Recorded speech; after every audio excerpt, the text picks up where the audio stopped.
up, everybody? Matt Aguilar here, and welcome to Comic Book Nation's The Pool List, where we talk comics all the time. Much to everyone's chagrin, but I love it, and everyone else here loves it, so we're in.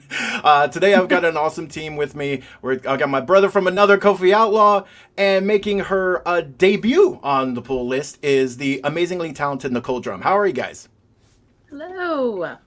Hey, I'm doing good. Hey.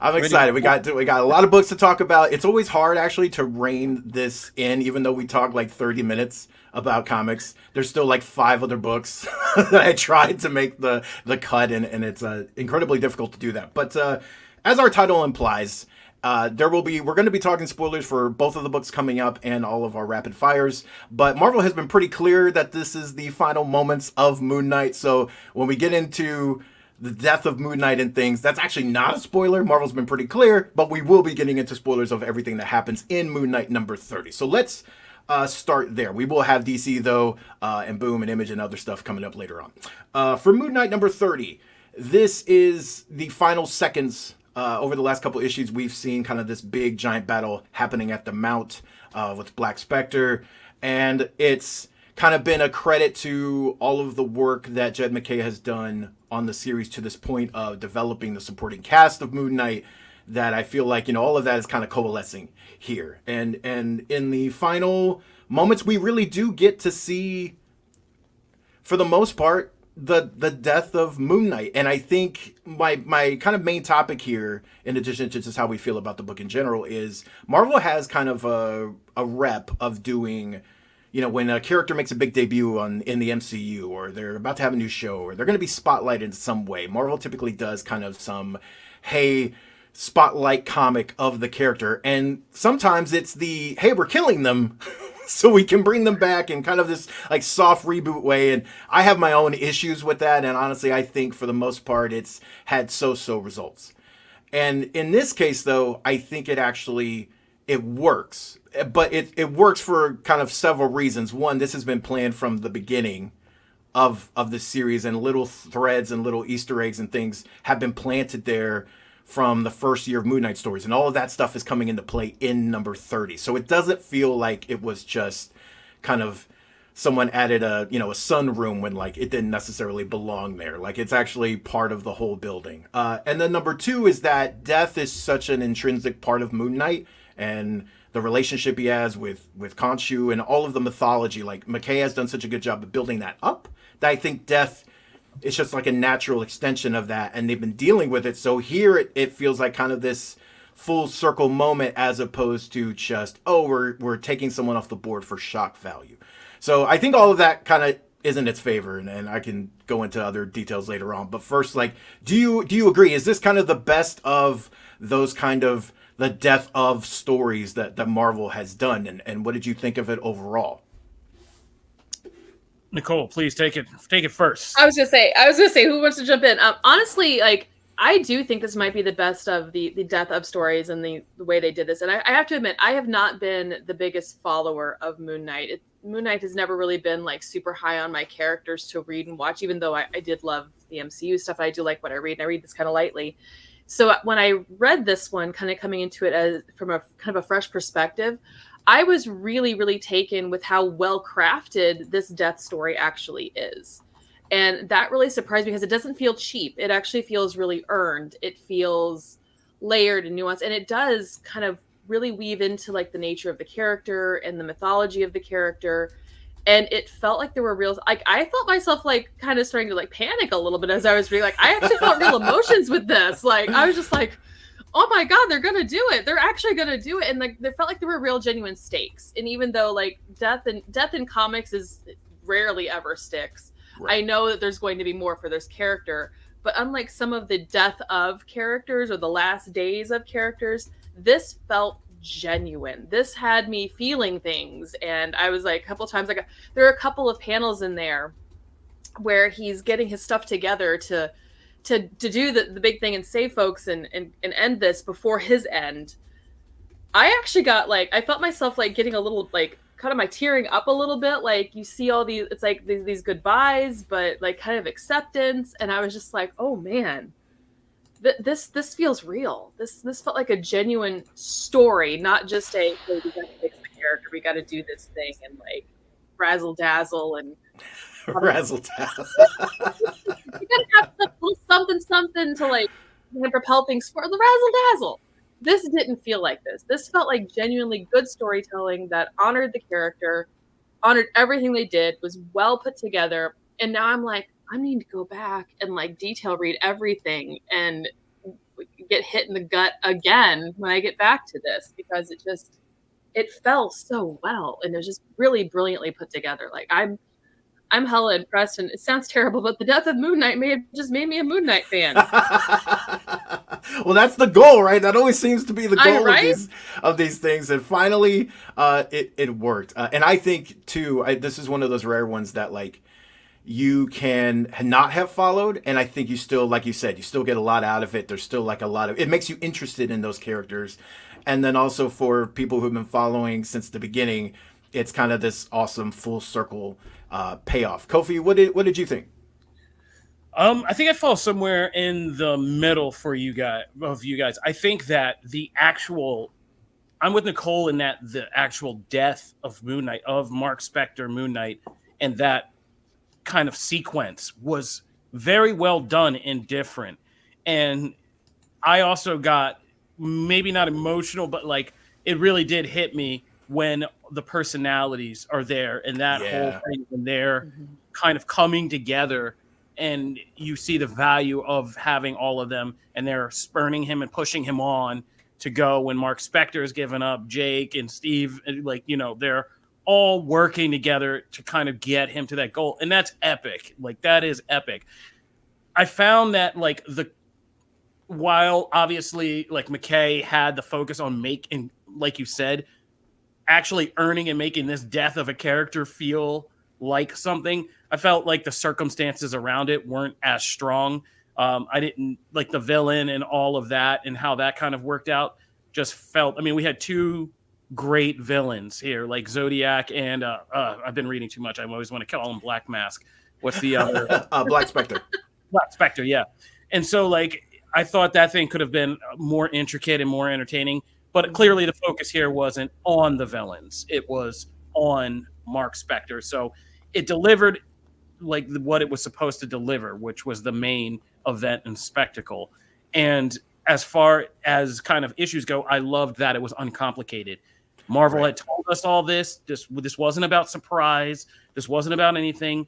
It was literally just, how does this man choose to die and what is he dying for? And as you said, in the context of Moon Knight's world, that has so many larger ramifications. Like, one big hinge to this whole story that I did love was, you know, our knockoff Joker type villain, you know, no offense to Zodiac, but like saying, hey, you know, wait a minute, he always comes back. Like, that's a thing. And they're being like, no, fool, that's not what's happening here. And him being like, oh, wait, you know, and so that's how death plays in a Moon Knight, and him having to kind of face that with finality, which, you know, probably won't be finality, but, you know, to him it is in this moment. Like, it was a powerful way. And like I said, seeing the personalities converge, that really did hit me to see, you know, Mark in this weird last moments kind of get this kind of teamwork piece that it was missing in his life. Was, you know, that was good stuff. But like I said, the villain stuff felt kind of, the surrounding stuff felt weak, but it had to make space for just what was a simple push and a simple, you know, journey, a bloody, painful climb to one last heroic goal. So, you know, mission accomplished on that front. So I think I was mixed. I was a little bit mixed. I didn't like the circumstances getting there, but I loved, like, the main event when we got there. So, well, and it's funny too, because like you mentioned Zodiac, and I think Zodiac has been, you know, he's been being built this whole time, and even through like his initial story, I really enjoyed it, but I never thought like it hadn't completely clicked yet, where he was really like the nemesis to Moon Knight that they clearly wanted him to be. And I felt here that finally did. And yeah, there's like Joker parallels, obviously, with like, you know, I'm going to kill him. Like, I'm going to be the end of that person. And he's kind of like this kind of dysfunctional family member. And I love when Reese tells him that, and he has that moment of realization, and he makes a deal with the mission, which, like, who even knew you could do that. Like there's all kinds of layers there too. And I like that when he does pop up back and that whole Plesko moment, like the way that's displayed like in artwork form, like Alessandro is just like knocked that out of the park. This whole issue, like he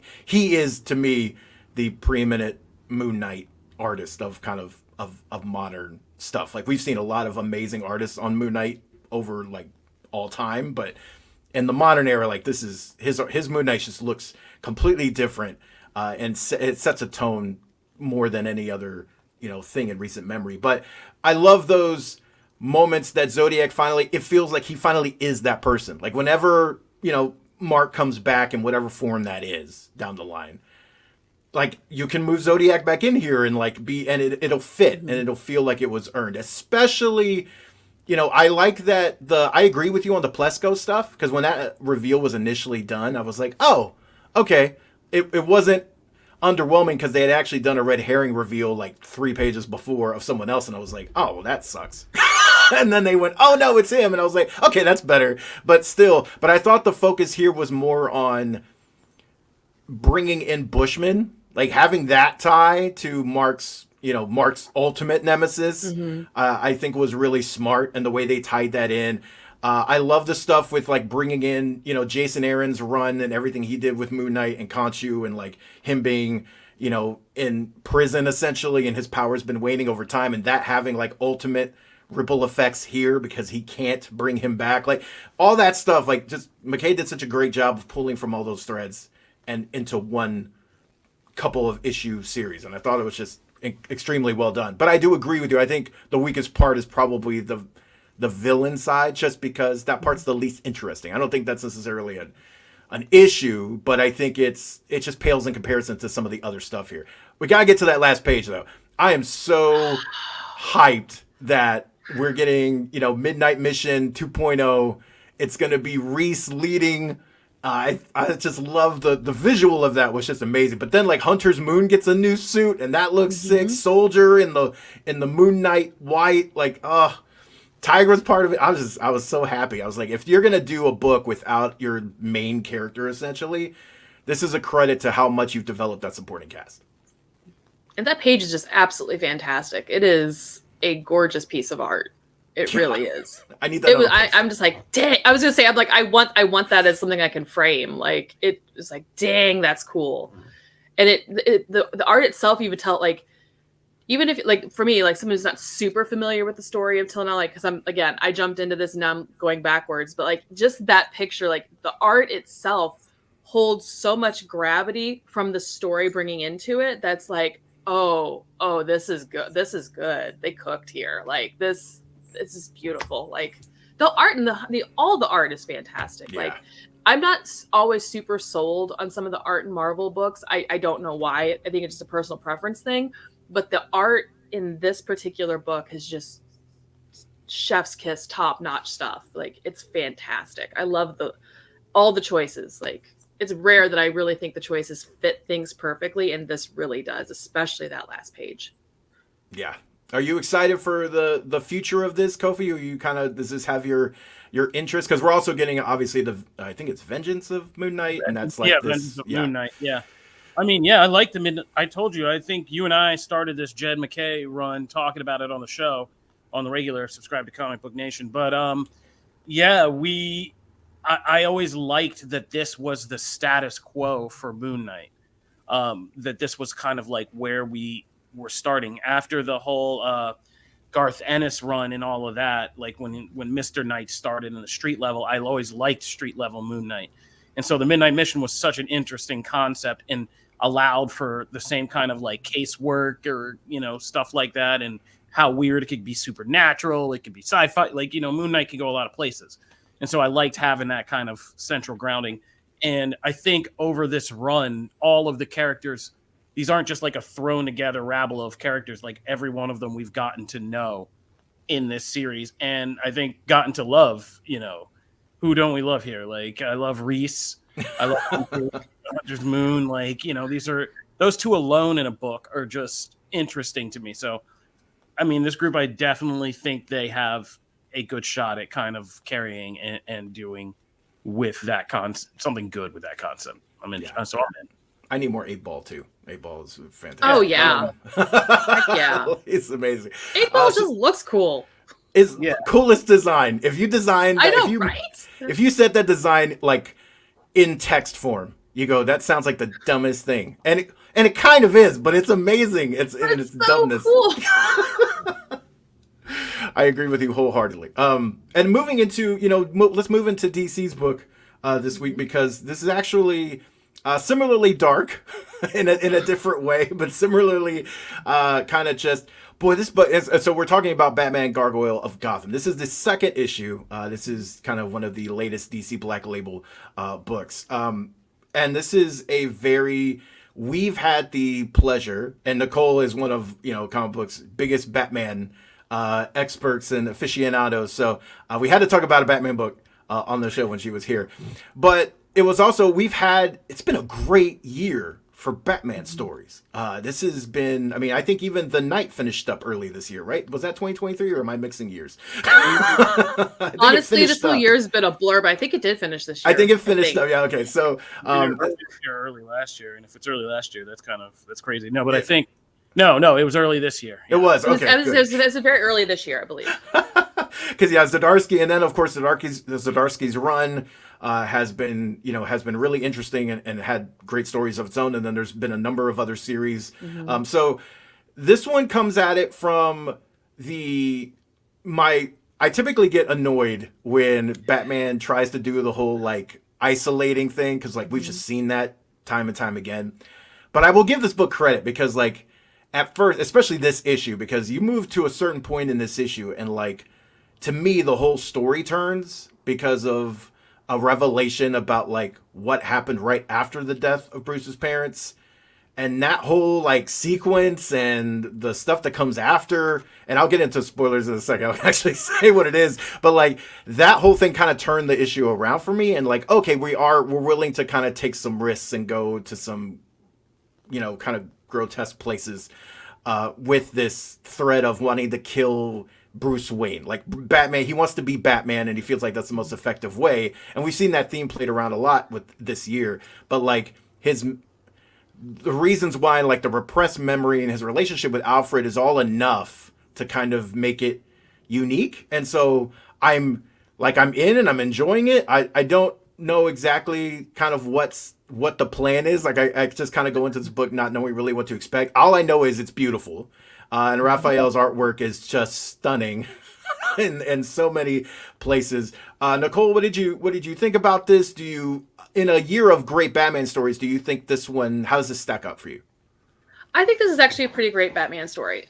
We've had if you're a Batman person, 2023 is a wealth. Like we are thriving in 2023 with Batman. And like you said, the whole separation of Bruce and Batman has been done ad nauseum from different directions. This one seems to go deeper in a sense. The Batman stories tend to be gritty, and they tend to be dark, and this would be dark and gritty. And then there's this, which kind of somehow goes deeper and under that. I am very curious to see where this all goes, because this is a very dense, lush, dark story, and what I think really makes this book kind of up there in terms of the whole, because you've got all the elements here. You've got the gothic nature of Gotham City. You've got some occult stuff kind of starting to happen. Like that additional mystery is what's really interesting to me. You've got the Bruce Batman dichotomy and re-examining his trauma and then choosing not to really deal with his trauma, which I think is an interesting approach, because we do get a lot of here more contemporary Batman and his trauma type of situation. So kind of seeing this as a break from that in a sense, but also it's kind of hard to explain until you actually really, really read it. But what elevates this is that art. The art in this book is so detailed. Like the artist is beautiful at textured backgrounds and textured worlds, and everything feels like you could touch it. And it's especially true here. And the color version is fantastic, but there's the noir version, which is all black and white, with just splashes of color in different places. It is so beautifully done. It's almost distracting, to the point that I almost think you could read the comic without the words. and get the story as well. Interesting. And that's rare. Yeah. It is really rare that you can get art that tells the story as well as the written word. And I think that's what sets this apart in a way that is, again, we're getting kind of an origin of Batman. We're getting a little bit of him splitting off. It's the Bruce versus Batman. It's all, if you're a Batman fan, this is something this is our wheelhouse. This is something we've seen everyone try. This feels special. And it's, I don't know. I'm just really deeply hooked. It's a long read. That is, a long read. I mean, it's both a positive and a negative for me, because it's like I'm used to like tearing my way through Batman because I'm again, Batman's my thing. But I really, really like that this isn't rushing. Would I like some of the pacing to be a little bit better? Probably. Yeah. But there is a lot of like setting up, a lot of digging in, and it's obviously more than just Batman. And I think that is the best Batman stories are more than about just Batman, and they're more than just about Bruce Wayne. And this really does that well, while still centering. And there is a page in the book that I love, and it's where he's in that space surrounded by those masked figures. And the one says, a demon cub falls to earth and breaks its wings. It becomes the devil and kills the man. I just thought that was just not only such a cool page, but just such a cool moment that really just encapsulates a lot of the feeling of what's going on here. This is definitely a top tier book for me right now. It's not perfect, but dang, it's. I am not a kill the Bruce to be the Batman kind of person, but this might be getting me. It really might. It's wins you over on the formula. Kofi, how we've been very high on a lot of Batman stories this year. How does this rank for you? How are you feeling about it? Are you sticking with it? I mean, I let you guys cook because I didn't want to interrupt the positivity train. No, do it. That's what it's all about. Oh, man. No, I think this one is kind of a failed experiment for me. Like, I think this is way too dense. I don't see how many people this is going to really appeal to. I feel like it's way too dense. Like, it's hard to just keep track of the kind of noir mystery part of it. And who we already have like 3 freaky people running through this, like, the guy with black skin, we have, and then there's a showdown between 2 of the freaky people, and I'm like, guys, I don't know either one of you like that well enough to like know what's going on. I think the artist is really talented. And the writing, right? I think Raphael's a really talented writer and artist. I just don't think this project is. I think it's too much. I think it's too many ideas pumped into it, and I don't think this artwork is. It's hard. I don't like that Bruce has like the almost like squished kind of Trumpish face like kind of thing going on, and the puckered lips. I mean, he's nailing Bruce as an arrogant, rich, that period of his life. I get it, but it is a little over the top to me. It's almost like I'm reading like Batman by way of Harvey Pekar, and it's like kind of a weird combination for me. But I'm not here to like say anything bad about the art, because like you said, it's incredibly detailed. Like just looking at a picture of a bunch of people at a mass and the details that are in the church, that's really from like the vestibules to the damage and the cracks in the walls and everything. Like this is a whole ass world that we're in, like for sure. And it's writing on a very almost literary level. This feels like I'm reading like a piece of occult mystery literature more so than a graphic novel, which is, what Black Label's all about. Yeah. But I think for me as a Batman story, I think there's just too many things going on, and it's almost too dense for me to grasp onto any one storyline and kind of be with it. I feel like when I'm reading it, I don't firmly have a grasp on everything that's going on by the end and who's who and what's what. And I think 2 books in, how many books of this are we getting? I forget if this is 4. I want to say it's 3 or 4. No, I mean, it feels like we're at 4 or 5. Oh, is it 4 or 5? Okay. Yeah, it's got to be something. I felt like it had to be like a higher number. It's not the usual. Like it's not going to be like the usual one. It's 4. It's 4. It's 4. Okay. Cool. Yeah. It is 4. As we all Google. It's like I gotta double check. I think obviously where this leaves off, like we've literally and figuratively stumbled onto a whole other new part of Gotham. And I think if I get more information about what that is, this weird, like the church and the occult of it all, and how that's all kind of like functioning in Gotham, almost like a court of owls or something, like then I think it'll be more interesting, and even something that could become a bigger part of the lore. I think this could, I have a weird feeling like this could actually stick the landing and pull everything together. But there's some dense threads to get through in this one. So, yeah. All right. I agree with that a lot, but I agree with a lot of what you're saying. It is dense. And I think, I still have problems connecting certain pieces. Like there's characters that I'm like, okay, who's that again? Why does the symbol matter? Why does there's a lot of stuff like that. I do think that whole Bruce Wayne, the whole Alfred Bruce Wayne dynamic is really actually probably what's most interesting to me, because number one, Bruce is such a jerk. It's such a jerk to Alfred, and Alfred keeps like also telling him like, hey, I suffered too. Like there's that whole thing. And then when they reveal the trauma that Bruce like just went out and found the person who he thought was the person, and then just beat them down to where they were paralyzed. And then it was thought for this whole time that he didn't find the right person. And then for that confession to happen and the way it does, like that moment really kind of turned the issue around for me. It got me hooked into that part.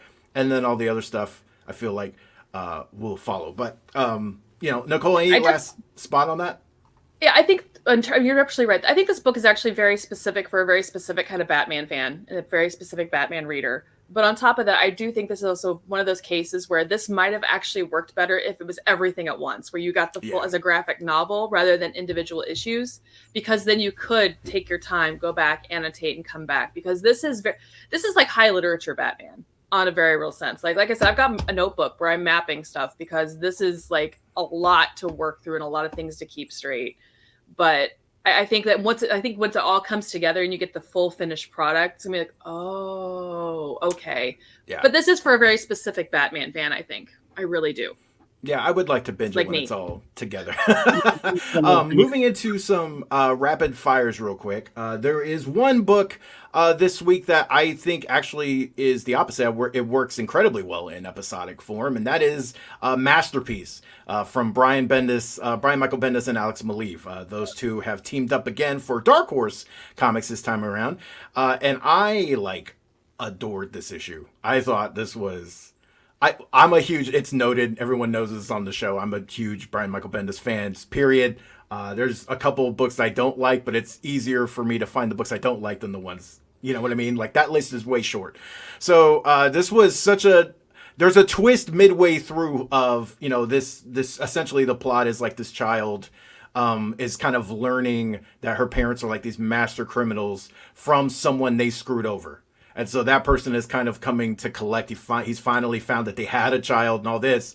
But the awesome swerve is that like midway through, you're getting all this normal thing of like the villain, like, going on this long thing of like, here's what happened and here's this. And it's supposed to be the shocking revelation. And it is. But then like later on, it's revealed that like, oh, no, I knew that. She had been prepped before, like she's been filled in on a lot of history except for like one aspect of it. So like it still was shocking, but it wasn't shocking in the way the reader expected it, and they kind of flip it on its head. And so then it just adds a whole other layer to this. Now it's going to be, I guess, kind of pseudo partnership rivalry thing, because he wants her to do something to kind of square things up, and he wants her to make someone else feel like he felt all those years ago. And then there's like this mystery person that comes out of nowhere, and it's not her parents, because for all intents and purposes it seems her parents are dead. There's a lot of stuff here. There's also a lot of layers in this book, but I just thought, I don't know, this just was one of those like debuts that like knocked it out of the park. Did anyone else have a chance to read this one? I haven't read this one yet, but okay. I've heard a couple people say that they really liked it. So it's definitely on my pile to read. I'm hearing you talk about, I am not always sold on Bendis. I apologize. I know that you're a big Bendis fan. I'm not. But there's stuff I like, there's stuff I don't like. It's almost every creator I'm that way. But like, I've heard enough good about this that between your very excited response to it and everything else I've seen, I am going to check this one out because it sounds interesting. And we said it's layered. I love a layered story. I know, yeah, and I also just love the personality of the lead is amazing so far. I'm just prepping for like future Ember. Ember's just going to be talking like she's going to be so smart and intelligent, surpass me very quickly, very quickly. Kofi, did you have a chance to read them before I move on? Okay, cool. No, you're Green Lantern number 6. Again, this is, people know I'm a Green Lantern fan, but this is awesome because we have seen Hal Jordan and Sinestro. Again, we were talking about, not tropes. I try not to throw that word around too much. But, like, essentially, yes, we have seen that done many and many a times. Just like Batman stories with the pearls and things like that. We've seen it.